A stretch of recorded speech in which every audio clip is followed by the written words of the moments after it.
سے معلوم ہوا استنجا کے آداب جہاں بیان کیے جاتے ہیں وہاں حدیث پاک میں آتا ہے نبی کریم صلی اللہ علیہ وسلم نے ہڈی سے استنجا کرنے کو منع فرمایا ہے۔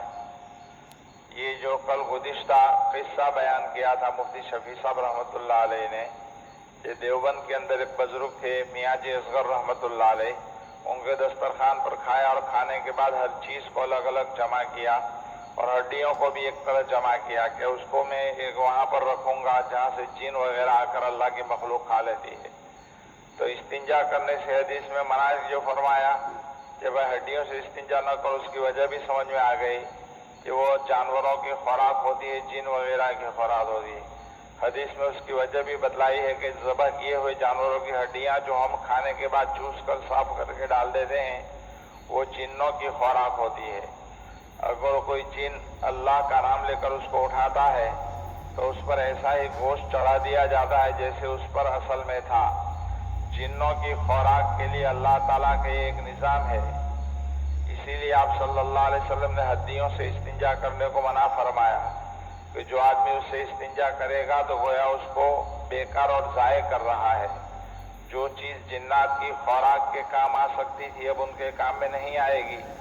اس طرح کوئلے سے بھی استنجا کرنے کے منع کیا ہے، کیونکہ کوئلہ یہ جنوں کی جانوروں کی خوراک ہے۔ جنات کی خوراک تو ہڈیاں ہے اور جنات کے جو جانور ہوتے ہیں ان کی خوراک کوئلہ ہوتی ہے، تو اس سے بھی استنجا کرنے کو منع فرمایا۔ خلاصہ یہ ہے کہ شریعت نے بڑی تاکید فرمائی ہے کہ کوئی نعمت ضائع نہ ہونے پائے، اللہ تعالیٰ کی نعمتوں کی بڑی قدر ہونی چاہیے۔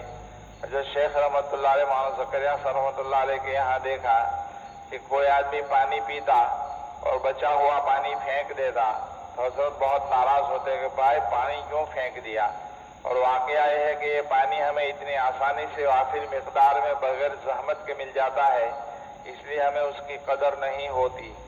میں نے پہلے بتایا کہ چند سال پہلے جب کنڈلا میں ہندوستان میں کنڈلا میں سمندری طوفان آیا تو وہاں رفاہی کام کے لیے ہمارے یہاں سے جو حضرات گئے تھے انہوں نے بتلایا کہ جب ہم پہلی مرتبہ وہاں پہنچے تو ہمارے پاس پینے کے پانی کی بوتلیں تھی، جسے دیکھ کر 20 آدمی جمع ہو گئے اور کہنے لگے اس میں سے ایک ایک گھونٹ ہمیں بھی پانی دے دو۔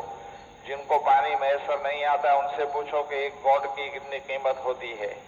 تو ہر چیز اللہ تعالیٰ کی بڑی قیمتی ہے اور نعمتیں ہیں، اس کی قدر کرنی چاہیے۔ اور اس ایک گھونٹ پر بلکہ ایک قطرہ پر اللہ تعالیٰ کے یہاں کیسا کیسا معاملہ کیا جاتا ہے۔ ایک عجیب اور غریب قصہ یاد آ گیا تو وہ سنا دیتا ہوں۔ شاہ عبدالعزیز صاحب دہلوی رحمۃ اللہ علیہ کے ملفوظات میں ایک قصہ لکھا ہے کہ ایک آدمی کا انتقال ہو گیا، کسی نے اس کو خواب میں دیکھا کہ عذاب میں مبتلا ہے۔ اس نے پوچھا تیرے ساتھ کیا معاملہ ہوا، کیوں؟ اس نے کہا میرے گناہوں کی وجہ سے میں عذاب میں مبتلا ہوں۔ تو اس نے پوچھا تیرے پیچھے کوئی دعائے مغفرت اور اصالہ ثواب کرنے والا نہیں؟ تو اس نے کہا میری ایک لڑکی ہے، تم اس کو جا کر کہو کہ میرے لیے کچھ اصالہ ثواب اور دعائے مغفرت کا اہتمام کرے اور یہاں بھیجے۔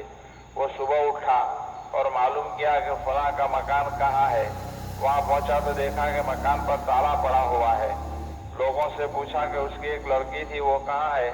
لوگوں نے بتلایا کہ وہ تو بڑی بد اخلاق نکلی، کوٹھے پر بیٹھ گئی، غلط کام جو کرواتی ہیں وہاں بیٹھ گئی اور بدکاری میں مبتلا ہو گئی۔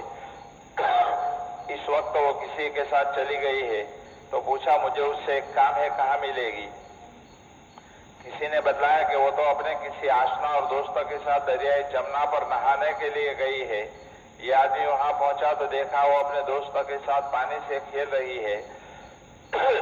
اب یہ سوچنے لگا کہ میں اس کو بتلاؤں بھی یا نہیں، لیکن پھر سوچا کہ ایک مرے ہوئے آدمی نے اپنی بیٹی کے نام ایک پیغام بھیجا ہے تو میں پہنچا ہی دوں۔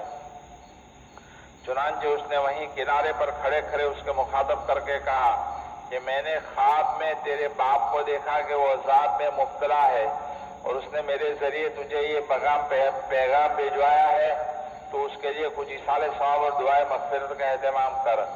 اب وہ تو اپنی مستی میں تھی، چلو میں پانی لے کر اپنے آشنا کے اوپر ڈال رہی تھی۔ اس میں سے ایک چلو اس کے اوپر ڈال کر کہنے لگی لو یہ میرے ابا کے اصالہ ثواب کے لیے ہے۔ یہ پانی ایک چلو ڈالا۔ یہ بیچارہ تو بہت شرمندہ ہوا، واپس چلا آیا۔ اب اس کو کیا کہا جائے؟